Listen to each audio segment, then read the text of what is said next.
What are you drinking, Dave? Oh, I'm drinking a Hop Devil from Victory. A deviled hop. Yeah, it's delicious. Not too adventurous, though. Didn't go digging deep. And how about you, Nick? I'm drinking the Victory Vital IPA. No, I wouldn't consider it vital. But it's not bad. I think I like the Hop Devil more. I'm sipping on a lime LaCroix. A lime. LaCroix. So you go with the LaCroix, not LaCroix? LaCroix. LaCroix? I'm American. I say LaCroix. Croix. Which I've been informed recently this is referred to as vegan beer. So, Elektron. Elektron. Ooh. Yeah. I think a good place to start. Good cop, bad cop. I mean, they're coming in from two starkly different angles. How do we want to approach this? Well, I'd say first the hands-on. Both you and Nick have the Digitakt, which we've talked about. I think it was in the last episode a bit because it was just kind of announced around that point. It's a twinkle in our eyes. Now you guys have hands-on experience, Yes. and Nick, you even performed with it already. Mm-hmm. So thoughts, opinions, feedback, criticisms. What do we got? A lot of criticisms, a lot of positives though. I still want it to be stereo, but it's not.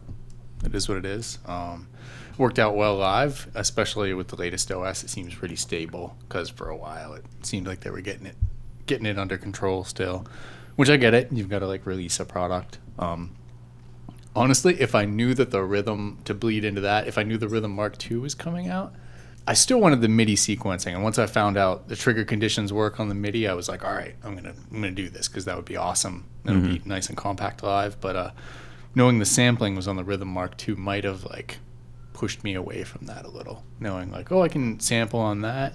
That was another like big reason the Digitakt, because it's like super easy to get like drum samples on it.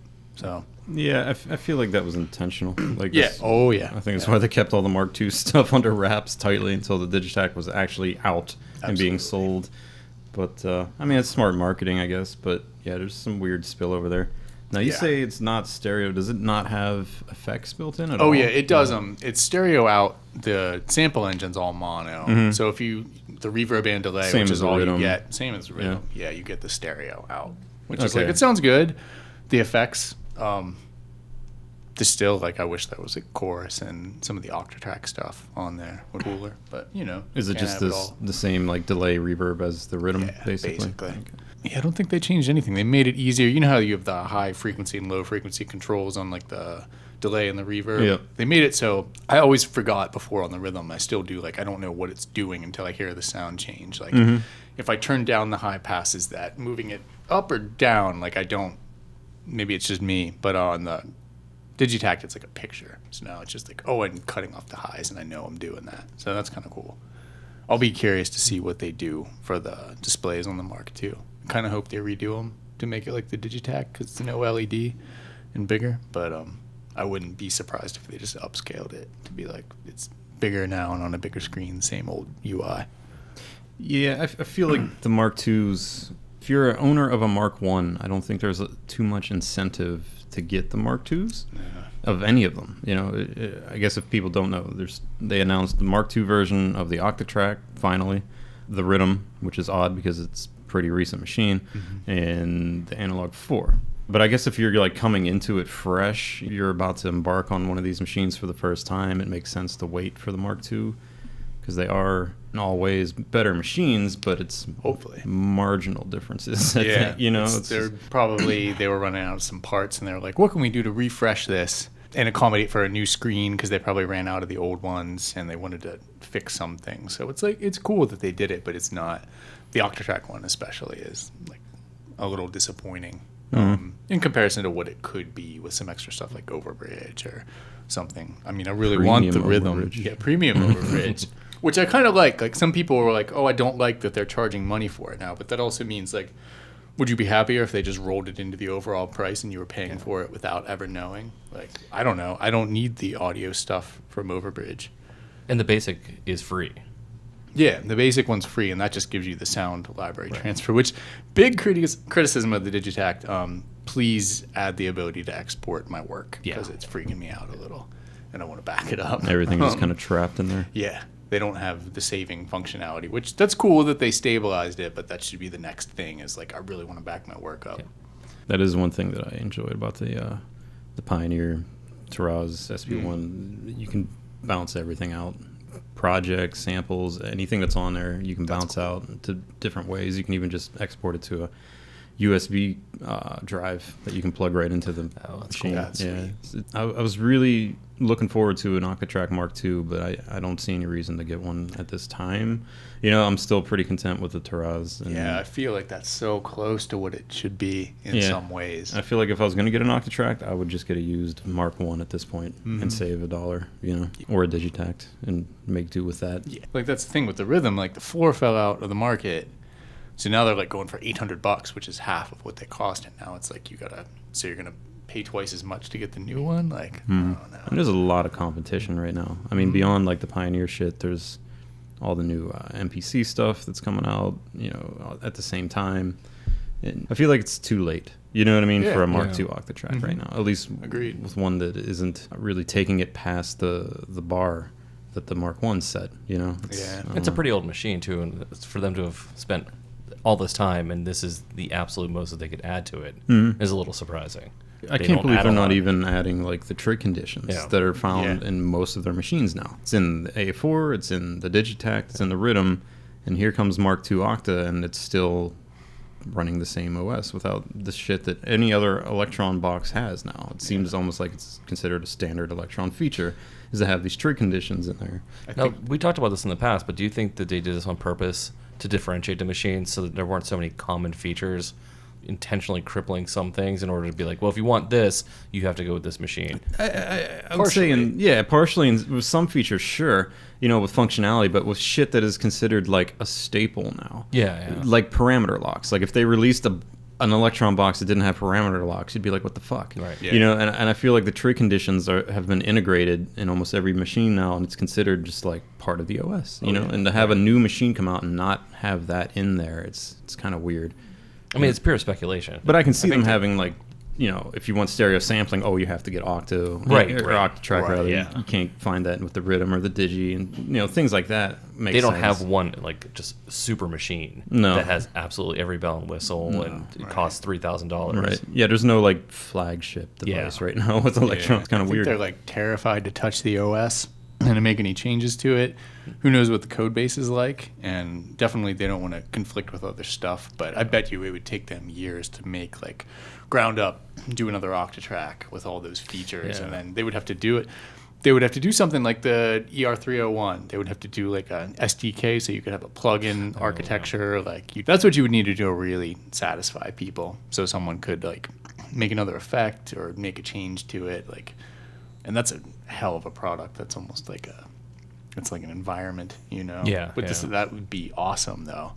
Like, because, you know, as I've had the ER301 for a couple weeks now, the way you can chain stuff and just, if they had that ability in the Octatrack to just chain all these things and make your own control over them and, like, have a common point control, different parameters and, like, attenuvert that essentially, like, that would be unreal. Like a little max MSP-ish thing if you did it the right way. Right. I mean, the problem though is anytime you open like an SDK up to the public, there's the chance that someone's going to write something shitty or problematic, and it's difficult for them to be able to say, well, we just gave people the tools to make something and they fucked it up. It's someone sits down and they're using one that has this on there, they're just going to go, well, this Elektron gear is shit. Yeah. And there's no explanation going, well, actually, no, it's because someone did something deviant by using the SDK that we gave them, by having a more closed system. I don't agree with this. I think it's an artificial limitation that doesn't need to be there. But from like a sort of like business branding, it wouldn't be the first company that's done that in order to have like total death grip on how their products are perceived. But like also 90% of people won't give a fuck about that either. Right, and exactly. They'll just be like, it just kind of, this is already too complicated. You just made it like infinitely chainable and I'm going to get lost on it. Like that ER301, that's taken me a while to get up to speed. Like the interface makes sense, but it's like how you chain a VCA with an envelope and like nest stuff to make sound and have it trigger the normal way. It takes like a little figuring out. Like I just last night recorded the first stuff into it, figuring out like, oh, this is how you use audio buffers and things. There's like a language to it. So there's a ton of stuff just out of the box. It doesn't seem like a limitation that no one's really made anything for it yet. And it's not like the Octatrack is very user-friendly to start out Right. with.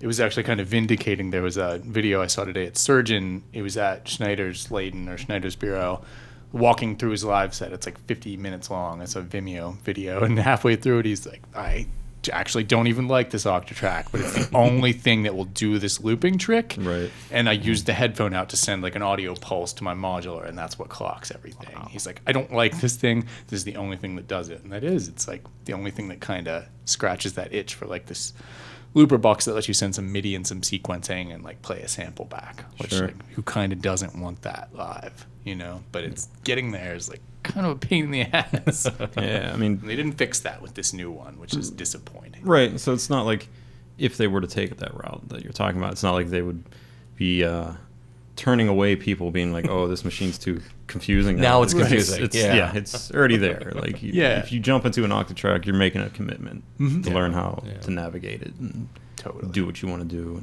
Going back to the Digitakt, I've only basically like screwed around with electronic stuff. I've never had one before this. Just sitting down, I've maybe looked at the manual twice.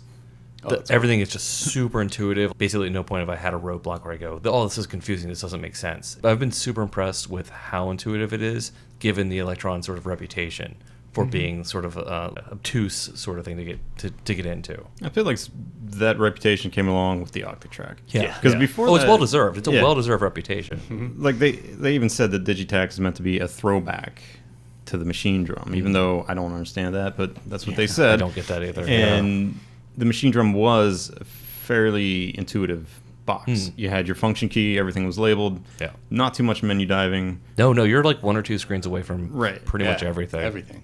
But then once the Octatrack came out and the A4 and the Rhythm, things started getting way more menu divey and more convoluted. The Octatrack is just on a level of that. Isn't beat by anything else in their lineup. It's just like their most complex product. But like so many people use it live, so that's why they keep like surgeons still use it. Blush response, like all these people. Sure. It's like if you can figure out how to do the one thing you want to do with it, and that's all you need to learn. You don't have to fuck with anything else. Just like, okay, I figured this much out. I'm just going to focus on that.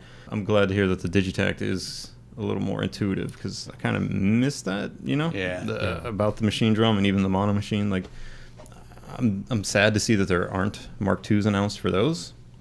I would buy a Mark II mono machine in a fucking heartbeat. Are those going for a ton now? Sorry to interrupt. Yeah, they are. Whenever they announced the price drop, Elektron, the used ones plummeted price wise, and there was like a 3-month period there where you could get a mono machine or a machine drum dirt cheap compared to what they would be new from Elektron. Yeah. And then when they announced that they were being discontinued, after that like 3-month sale period, the prices have skyrocketed again. It's hard to find a mono machine, and if you do, it's usually a grand plus. Yeah. At least that I've seen. I don't know.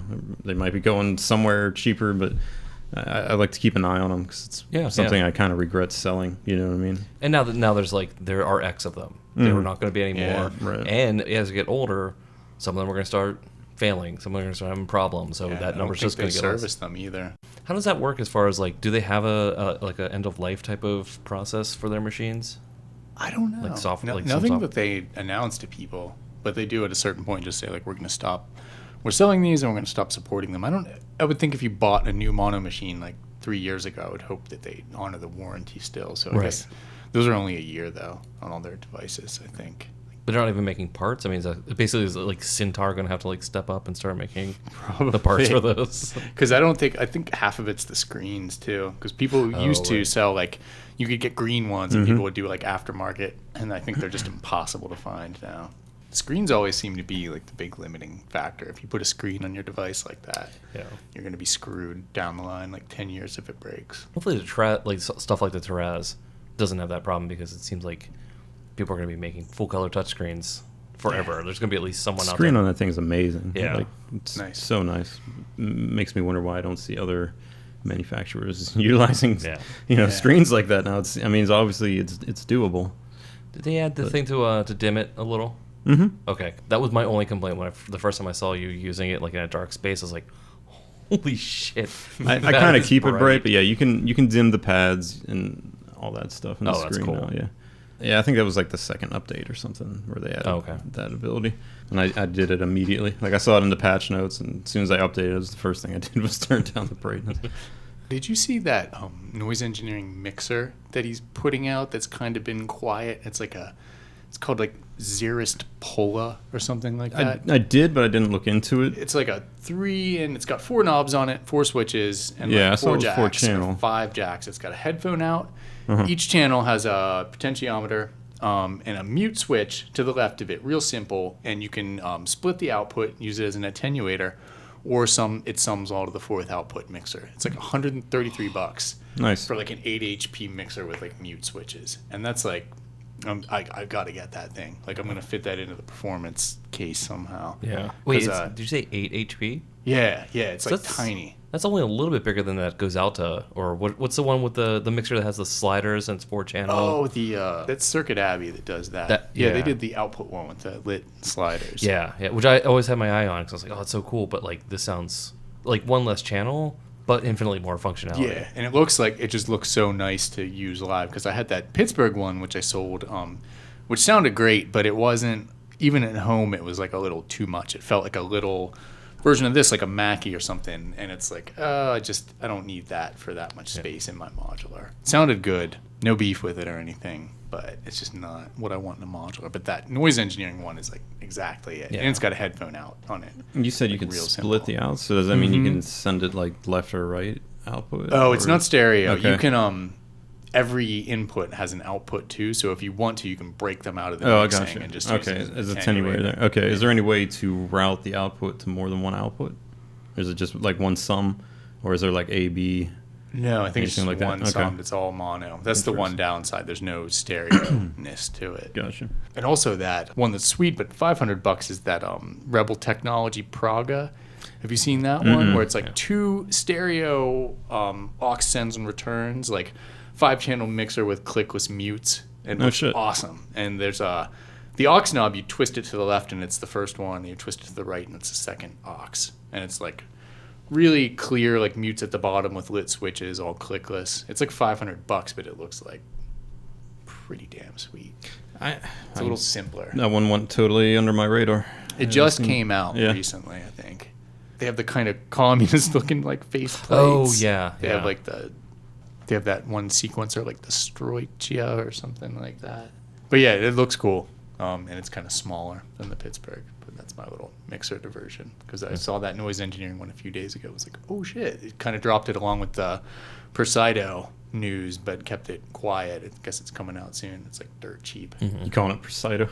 Yeah. I've been calling it Perquido. I didn't Perquido? know. Maybe? I didn't know no which is idea. correct. All right. I like how we all come up with different ways to pronounce noise engineering stuff all the time. Like Surgeon was like the one with the L. Yeah, in that video. It's like, I like the localic. Dave always says, how do you say Locaric. Locaric, yeah. Locaric. Should always call We it just that. make up our own pronunciations for noise engineering shit every time. The Persido looks fucking amazing. It's available for pre-order on Control Mod I saw, but I haven't pulled the trigger yet. But I'm definitely keeping an eye on it. Where would you put it though? 'Cause I freed up space just for it. Oh, okay. I sold one of my BIAs. Really? Yeah, I have one now instead of 2 in preparation for it. Yeah, because I like the BIA, but I like the Localic too. Yeah. So this thing looks like a mixture of the two. Yeah. You know what I mean? Yeah. It's like if you blended the BIA with the Localic. You know what I mean? Yeah. I don't know. Which is just an appealing sentence. I mean, like Absolutely. it looks amazing. So yeah, I have enough space for it now. I'm gonna slap it in there right next to the Bacilla Moose. The demo vids for it show that it can be free running, which is awesome. You don't have to have the envelopes locked, so you can let it drone basically, and you'll have CV functionality that you won't have on the normal Localic. Yeah. Like for example, you can CV the algorithm and shit if you're using it as like a synth voice. And so That is my only complaint about that. Is not being able to see. that was one of mine too. Yeah. When I was using it live, I was manually hitting the switch, but I was like, man, it would be nice to be able Well, the thing to about the sequence manual this. too is because it's a 3-state switch, going from 1 to 3, you had to go through 2. Right. That was the bummer. I was like, oh, like if I could, even if it was just like a knot or something, some way for me to get from 1 to That would 3. have been cool. But I mean, that's Like some way to scan through those models, like on a pot. That would have been awesome. It's slightly bigger than 2 BIAs, I think, side Okay. by side. if I remember correctly. Looks awesome. I saw there was a few other new stuff from him. Well, you were telling me too about their like almost a utility analog VCO. Oh, that Syncater. Yeah, that's the one. I had totally missed that. Like I just never noticed it. I figured you'd dig that. That's why I showed it to you. I was Yeah. like, this is like right up your alley. You know? Yeah. Yeah, I got it last minute back in the summer. Like I needed a small VCO. Oh, okay.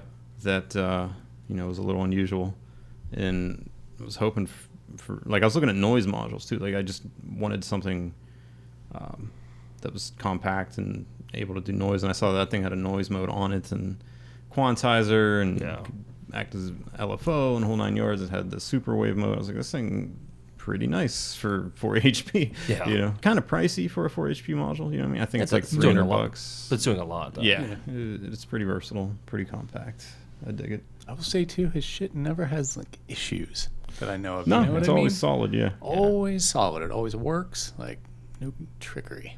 Is anybody telling him that we're just gushing endlessly about so. his products? Like, Ever needs anyone to demo anything? Wink, wink. or like nudge, wash his nudge. car, or walk his dog. I mean, Not too much other new stuff that caught my eye recently, aside from that Percuto, except for the Plonk. for me, it was what's the variation of the Turing machine? Oh, yeah. Yeah. I haven't even looked at that yet. That's all. Permutation. Permutation. Yeah. That fixed everything about the Turing machine that kind of bugged me. Tell me about it. So the big thing is it's built on the Turing machine, but it has gate outs for everything as opposed to like that pulses where you would have just a subset and a couple of combinations. This now has every step. So with every note on, it's generating a gate. Yes. Okay. Is that Every correct? like clock it gets in, it's gonna shit out a clock at the appropriate jack based on the pattern. Exactly. But now you Okay. can tap into any of those instead of just like 135 or Right. like something like that. Yeah, the pulses combinations that they had, because there was like 1, 4, and 7 would give you like there was an and. Yeah. Like Which is and cool, but if you could build those your own with logic, that's even cooler. Right. Well, and also write and save toggle is now CVable, so you can send that a gate Oh yeah, to do you the can, like, write. write the sequence to the Turing machine instead of just like kind of give me something new and then lock it again. Right. Interesting. And is this by the same people, or is this somebody else? By Grayscale, but Okay. they got at least the Muffler Wiggler thread states that they got like the blessing of whoever made the Turing machine. Till I hear otherwise, this is on the up and up as far as a legit variation on Turing. Yeah, I think it's all open source anyway. So Yeah. it's just like following the license and got the dudes okay. Yeah. Is it all DIY again, or is it I don't know. That's a pre-made? good question, because I know Grayscale does have a couple of kits, Mm. but I He think sells completes though too. I He just does remember all of us building those Turings Yeah. and all the expanders at one time. That was a lot of work. Still miss that thing. I do too. I truly regret selling that thing. It was a lot of work. But I mean I don't think he's even decided how big the panel's going to be. Like where they're cutting off the functionality. Okay, so it's still like very much a work in progress. Yeah. It's just been announced. Okay. I wouldn't expect it anytime soon. I mean, I Gotcha. might be wrong, but at least based on what the interaction in the thread, it was still designed. But How big are we talking? I think the big one was going. I might be wrong, but I think the big one was going to be 18, and then the smaller one was going to be like 12 or 14, and then there was going to be like a weird expansion thing that was optional. I kind of use the voltage block as a Turing machine in some ways. Like, I feel that. you know what I mean? Like, I'll just pound a random sequence on one of the channels until it's something I like, and then I'll sometimes even like randomize that sequence. You know what I mean? It's a good random. You can't like send it CV to generate new random, but it is a handy source for randomness when you need it in a pinch. Yeah. And if you feed the random into the varigate and it's on the same bus, it'll also randomize the voltage block. So if you take like the trigger out from the end on the varigate and put it in the freeze, or in the random, it randomizes the voltage block settings too, which some people don't like, that it randomizes both, but it kind of like trickles down. So there's no way to turn that off. I don't think so. Mm. You can randomize the voltage block by itself, but if you randomize that variegate and it's on that bus, it's going to send that same signal to the voltage block. See, I have mine on the same block now, but I haven't updated to the version of the voltage block firmware that like can recognize, the variegate yet, and I'm content with it. I don't think I need that bus stuff. I just patch it manually. So. That's all he fixes. Even with it, I always patch it manually because it's not reliable. doesn't always sync all the time. That's still kind of weird. Mm-hmm. Is there any kind of rhyme or reason? Is there any pattern, or is it just randomly? If you turn the modular off and on again, and most of the time it will then start to sync. So something is locking up during the startup process, or some issue is occurring.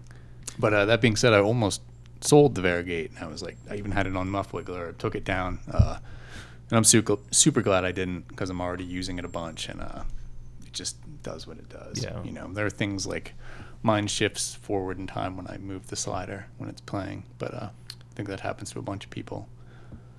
We'll see if it gets fixed, but either way, it's kind of a beast. Right. No, I mean, is that something you are changing while you're playing live, or do you have a lot? Or you Not just gotta go anymore.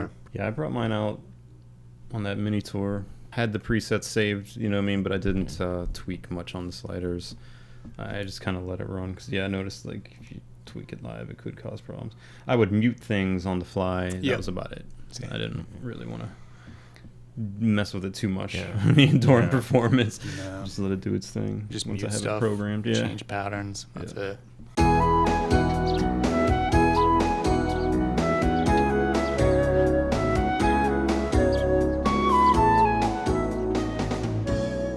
Oh, some sort of brain-eating bacteria. Oh, that's the thing. If you don't, you have to use like distilled. If you use tap water, you can fuck yourself up with an Neti pot.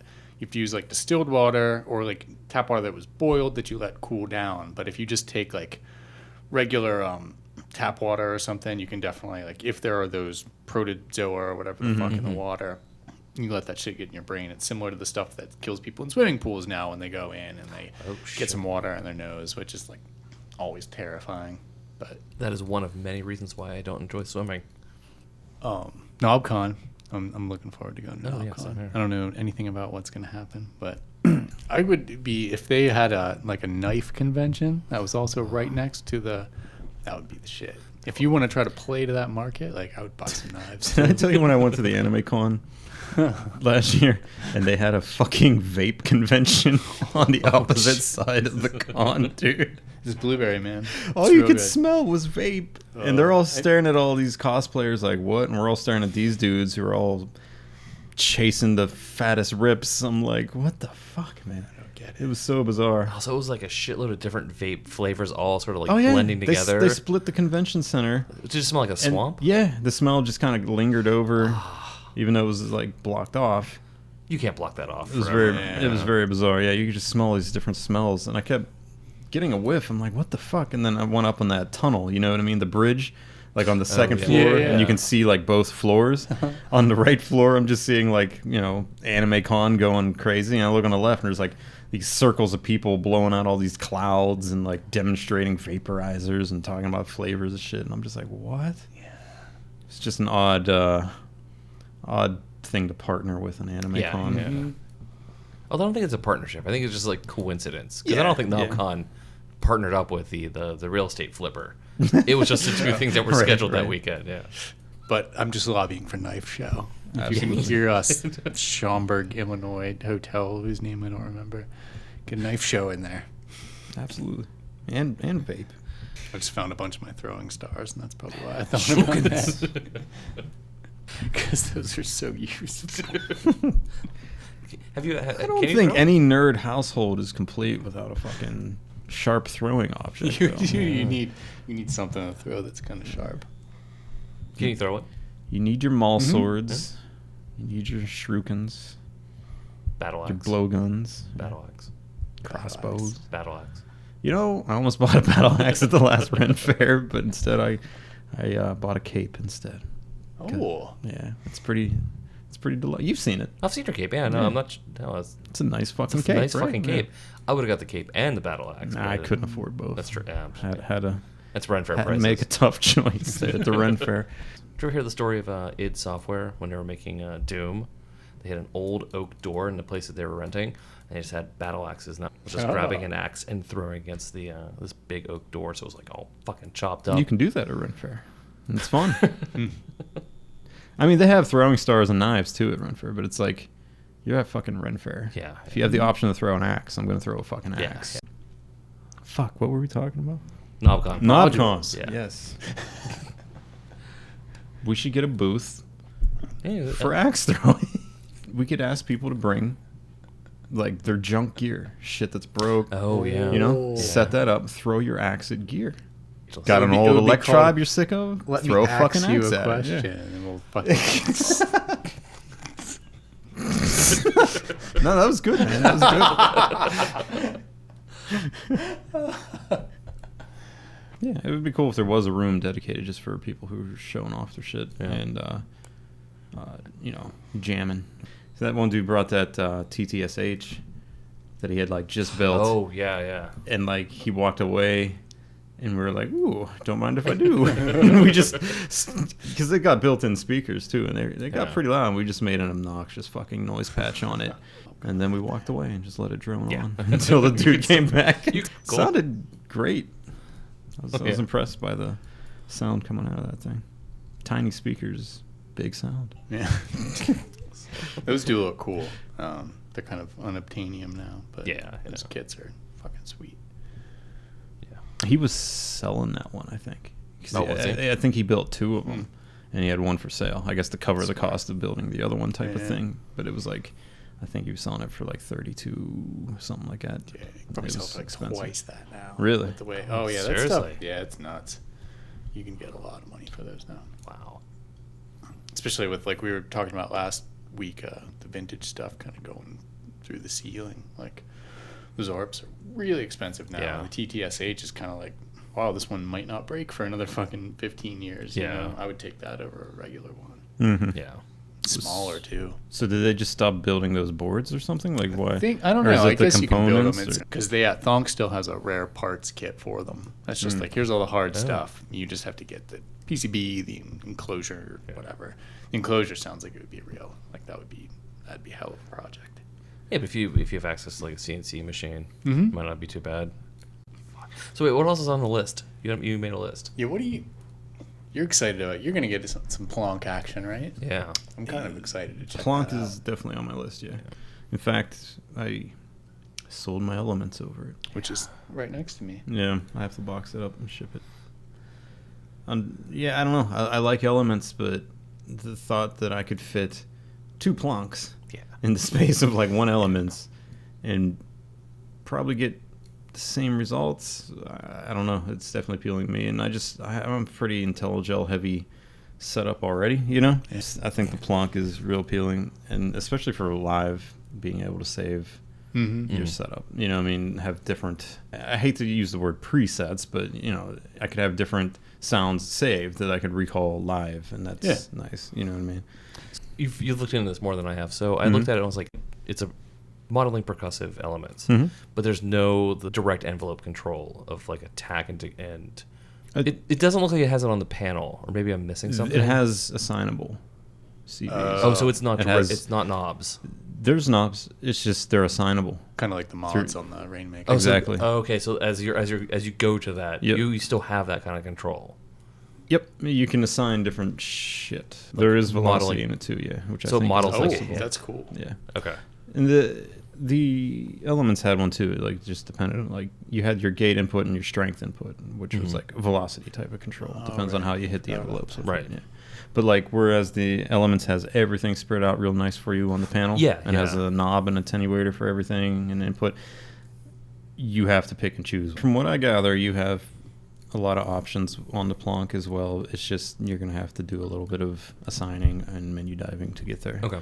Which I hate, but can you set it as a preset then and then recall that? I mean, is that how it's going to work? Yes. Okay. That is what is appealing to me, because like I can fiddle around on elements forever, and you know, and I do every time I play with it, and it'd be nice to be able to save that type of setup. Gotcha. You know what I mean? Yeah, and recall it live.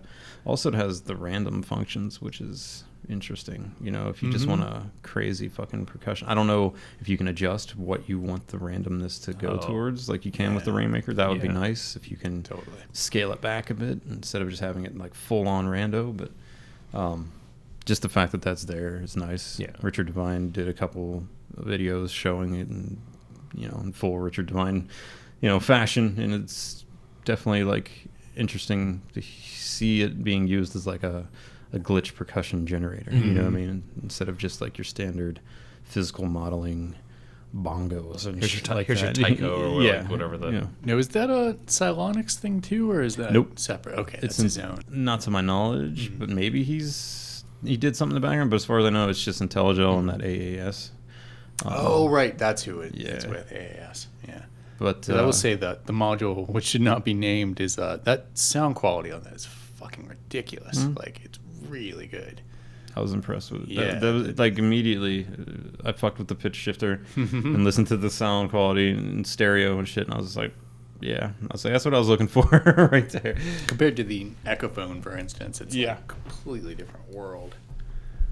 But yeah, Plonk has me excited because, I don't know, every few months I get on this kick where I'm sick of everything that I have to make drums with. You know what I mean? And I always like look for a new drum machine or a new drum module because it's a never-ending search for me. But the Plonk and then that noise engineering Perquito, both have my attention.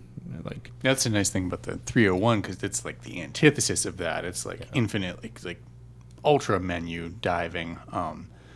But you can make these quick save states really easy. So it's like, oh, just bring up the last thing I'm working on. It asks you, like, you want me to bring up the last thing you're working on? You're like, yep. And it just kind of, I know what that is right now. Yeah. So I think after I save up a few chains, it'll be like, oh, I get these instruments. And a cool thing, he added the ability to screenshot, which is nice. It just outputs like a PNG file into this folder. So now people can finally be like, oh, I did this and it made this bug.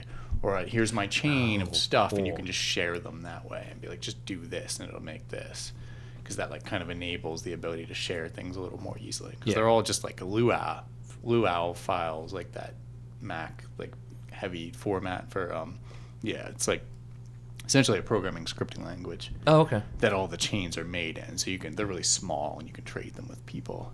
Oh, that's cool. But one thing to the point, I saw it was kind of sad. The Valhalla.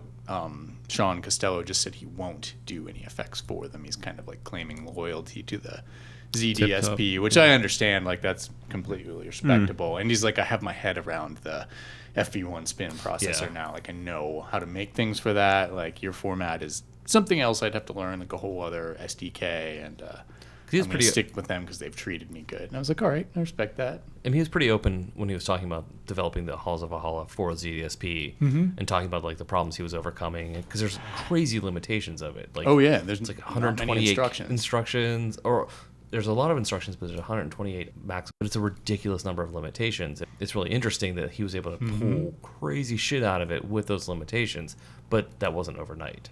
Especially when you want to uphold like what's a very high quality brand at this point. Like his shit, it's the shit as far as plugins for reverb and all that. Like he's the master. I got all of his cards, even Shimmer. I never use anything except the Halls of Valhalla and that thing. Like it's so weird. That reminds me actually. Summer NAMM. Oh yeah, there was like nothing. It happened. Oh, yeah, it happened. The only thing that was announced was the Eventide modules and the delay. Yeah, and I was like 500 millisecond delay. And I was very disappointed that it wasn't like an Eventide space module. You know what I mean? Which I would probably buy in a heartbeat. It was an odd offering for their first module to put out like the delay, which isn't going to excite people, especially when people know like that space pedal. It's amazing. People use it live. Make a patched out version like that guy did DIY style, and you would sell quite a few of them. Like that would be as popular as a ZDSP, I would think. Oh yeah. Especially if they gave you some ability to switch the algorithm to go from like reverb to a pitch shifting or something like that. So it's probably just they're not familiar with the market as much as we are. That could be the case too. And they're probably like putting their feet in the water a little, not doing it maybe. I don't know. The natural thing would be for them to do the space or the H9. It's like here's this version, but they're probably scared of the power requirements. Can we use an amp? No, probably not. You're probably going to put like most people would need a new case or a new power supply to like use another amp for something. Right. So they might be a little trepidatious of that. So yeah, what else is on the list, Greg? That was it for gear, and then I was just going to mention, I think that's it, yeah. I was going to mention the soundtracks. Oh, yeah. I kind of wanted to talk about soundtracks for a minute. What soundtracks? See, here's the thing. I went and saw Dunkirk 2 nights ago, right? Oh, okay. And which the sound was fucking amazing for. Uh-huh. I enjoyed the soundtrack. It was like very low key. You know what I mean? Was that also Hans Zimmer? I don't know, but it sounded like it because it Okay. reminded me of certain parts of the Dark Knight soundtrack. Okay. Like there was a lot of, strings droning in the background. Very subtle, just building suspense and tension, and all the sounds of like the guns and the planes and everything was amazing. But before the movie started, there was a Blade Runner 2049 trailer. Oh, yeah. Okay. I've been trying to avoid everything and anything having to do with the new Blade Runner because I didn't want to spoil it. I didn't want to build up hype for myself. You know what I mean? Like I'm just gonna go see it. I don't need to know any piece of information about it. Like I'm already gonna sold. Well, I'm not sold. Oh, I'm That's gonna go the see thing. it. I'm gonna see it, but I'm not. I had like no expectations that I'd enjoy it. You know what I mean? Like fair enough. I fucking love Gosling, Blade Runner. Which is, it's and it does have Harrison Ford back in it, and like I think that's a great idea. But like everything that he has done and every role that he revisited has been kind of weak over the last His Han 10 years. His Han Solo return was pretty good. It was okay. It wasn't as bad as his Indiana Jones return. It wasn't nearly as I bad haven't as seen the Jones. last one. I don't really want to. Wait, the Crystal Skull? I haven't seen the Crystal Skull one. Yeah, it's pretty bad. Yeah, it's terrible. And I don't know. I felt like his Han Solo was kind I liked it. I thought of phoned in also. So when I heard that he was going to be in the new Blade Runner again, I'm like, yes, I want Harrison Ford in Blade Runner. It just wouldn't be Blade Runner without him. But at the same time, I'm like, I don't want to see fucking Harrison Ford phoning it in. Because in my opinion, the original Blade Runner is like one of his best fucking performances of all time, aside from Raiders of the Lost Ark. That is fucking Harrison Ford. When I think of him, I think those two fucking movies. I don't want to know anything about this. I'm going as cold as possible. That's the thing. In the trailer, they kind of touch on that already. I'm sitting there ready to watch Dunkirk, and all of a sudden, I recognized the aesthetic immediately. Was there like I was like, oh, this looks like this is going to be a fucking Blade Runner trailer, and then it was, and I heard the sound. Is it Vangelis? Is it Vangelis doing it again? That's where I was coming to. There is definitely like a redone Vangelis score. Okay. Like throughout the trailer, I'm like, oh shit, this sounds like Vangelis did the soundtrack. And I got pumped, and I came home and I looked into it. It's actually not Vangelis. Huh. It is, and I'm probably going to say this all wrong, Johan Johansson. He does like ambient stuff. He played at the Rex for people in Pittsburgh who are listening. Yeah, a couple years ago. It was astounding. Like his music is amazing. It is. But I will say that part of the trailer I saw, I was like, oh, it sounds like a fucking CS80 going nuts right now. Yeah. I would have bet money that it was Vangelis. But apparently it's not. It's him. Oh, that's super exciting because I like huge fan of his. Yeah. That's why I wanted to touch upon it here, even though it's a little off track. But yeah, I was like kind of pumped for it because he does good work. Yeah. And so once I found that out, I did some digging, and he said like he has given a lot of props to Vangelis on the original score and wanted to keep what he created there like intact, but also do his own thing with it. So like kind of cool. Like I guess the two are buddies about it. There's no like bad blood or anything. Like so it's interesting. I'm very interested to see his take on Blade Runner soundtrack. Recently, a couple movies that I've watched happened to be scored by him, and the soundtrack's all stuck in my head. You know what I mean? Like I don't know if you've ever seen Sicario. No, I've heard that was good. He does the soundtrack for it, and it's fucking excellent. I like strings, you know what I mean? Especially when it comes to cinema. Like, I just feel like it's, it's a good instrument that goes well with moving pictures all the time and helps build tension and shit. And it's like all strings and like filthy fucking percussion that like swells and builds in on top of it. Like, there's a song on the Sicario soundtrack called The Beast, and I've listened to it like probably 100 times in the last month since I've seen the movie, because it's like I can't get it out of my fucking head. And it's really excellent, really ominous, very ambient. And then like there's this like industrial percussion that builds on top of it after a while, and it just fills in real nice. And it kind of reminded me of like Throbbing Gristle and shit like that in some ways. Oh wow. And then I read an article while I was looking into him doing the Blade Runner soundtrack and shit, where he was talking about Sicario and that he was heavily influenced by classic industrial, namely Throbbing Gristle. Oh, Wow. nice. Yeah, that's what I good said. I was call. like, okay. I was like, I like this dude. You know, it's like, if anyone should be scoring Blade Runner who isn't Vangelis, I think would be him. You know what I mean? Like, Yeah. I think that's a good choice, and I'm curious to see what he does with it. Kind of pumped for it now.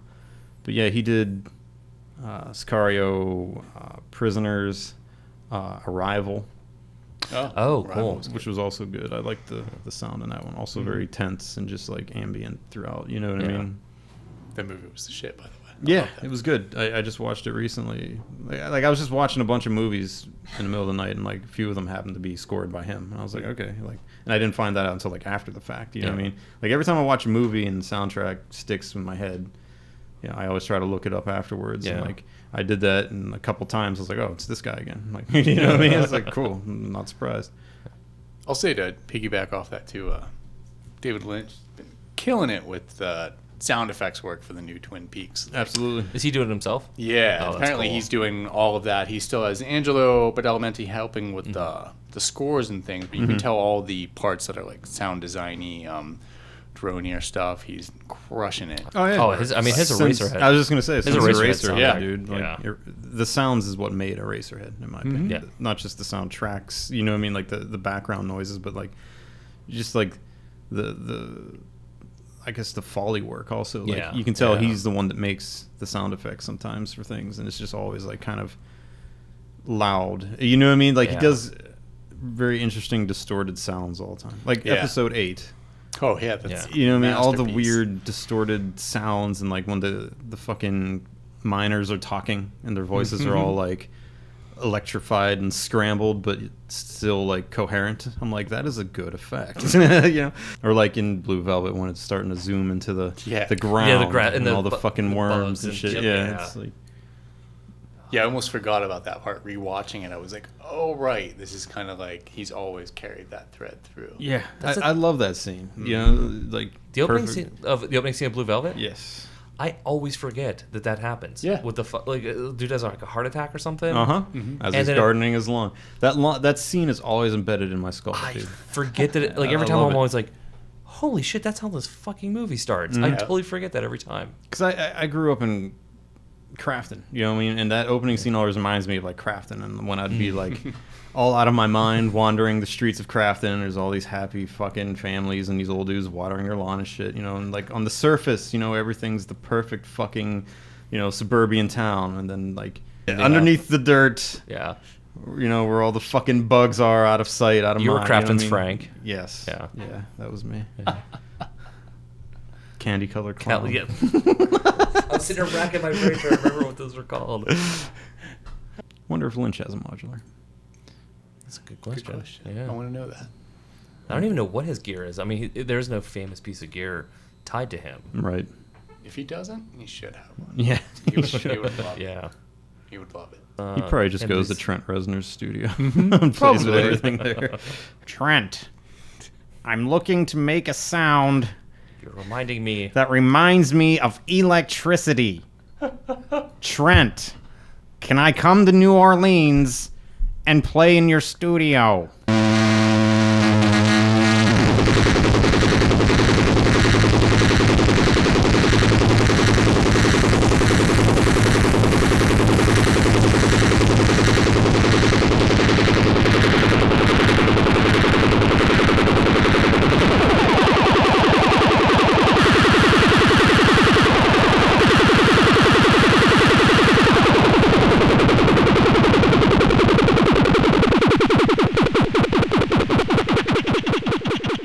His sweeps bring all the voltages to the ground plane. Jesus Christ. Fuck. Those so many extra syllables.